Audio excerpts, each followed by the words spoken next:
Bazaramade Wagarella Sojin Wobo, Iwogoma ya Baza. Yo, Nukola, Miecho, Ewe TV, Nipen Kwanye, when the Kudu came in Baba Miavadu, Egbepe who better to Zan, Peremiaun, Kele, Wanayama, Mifabe, Miava, Semia, Pepes, Selam, Pemia, New York, Mitibo, Wanamila, Sandu, Ewe TV, Azaya to make a million as Sansu, Tamiba Miavadu, Azaya, Peremiaun, Ke, Maheni Petora to the car, Hana, the Education.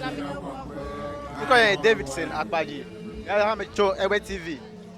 Azadu pe miaka tabiva na be programme ni azasu aba for jiko mele mi de azadu pe resi aro tabiva ogbe ha be mi akponu si ojojo le azame ha ro yo akbe ke emi fa mi ko be azan te be mi ko be MTN so wa o fa azan kata o ko be o decorate te be a be MTN flag we MTN awwe ta bi bi abela MTN ko na wa azala o ko na go me ade choro azan me aleke ko le wo nene mai la bla pisi a story si ade o decorate te MTN ke nemi dia nemi ko ami ko be mi afa du pro la o minister o MPO mi afa Ghana Mosquito e na o na ele mi adomi ta le ko a ya le ko be lo ko na le ko ba san ya ai asa ele to hento la bla me ko vo cho ya me ko do ba ya da za ele to hento ke mi ai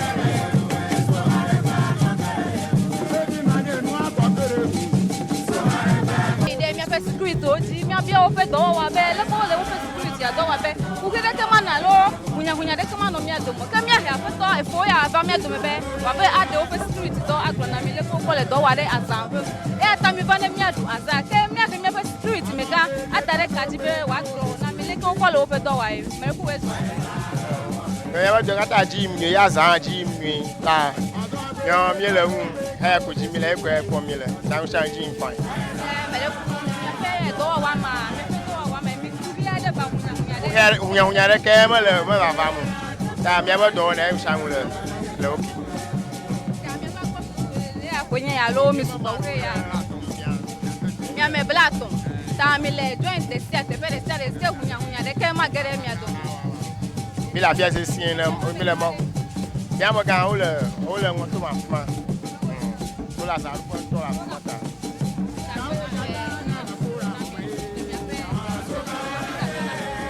ati me ma gona be esto a mi we wa jeje na mi le kuna mbe mi awe be hunya de ke me ga no emo e me ka ta mi do asan ale ni fa fa me tete pe na mi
ne vois pas d'eau, les pots janier. Asi kilo dia oyi, ne vois pas d'eau, les pots janier. Asi kilo dia oyi, ne vois pas d'eau, les pots janier. Asi kilo dia oyi, ne vois pas d'eau, les pots janier. Hello, gai toshige. Hello, gai toshige. Hello, no, zakpa we toshige re kakano. Dia oyi, paro.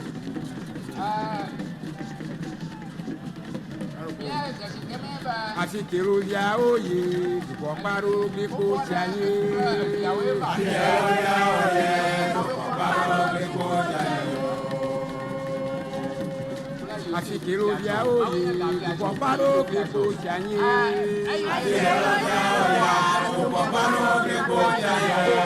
Alo kai tosige, alo kai tosige, alo la sapa tosige. Alo dia oye. Asi kelo dia oye mo, duko paro griko chanye.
Anglo,